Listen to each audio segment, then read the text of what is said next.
আর doctor Yunus এখানে পরামর্শ ভিত্তিক, তার নাম যারা ছাত্র এই আন্দোলনে ছিল এবং এখন বর্তমানে যারা দায়িত্ব রয়েছে, পরামর্শ ভিত্তিক তারা ডাক্তার ইউনূস সাহেবকে যদি প্রধান অন্তর্বর্তীকালীন সরকারের প্রধান হিসাবে তারা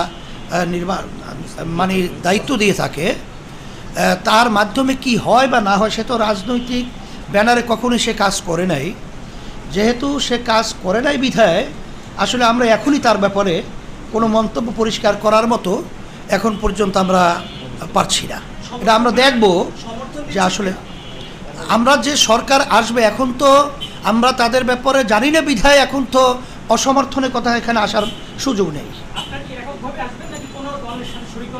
সেটা এখন বলা যাচ্ছে না, এটা আমরা অবস্থার পরিপ্রেক্ষিতে।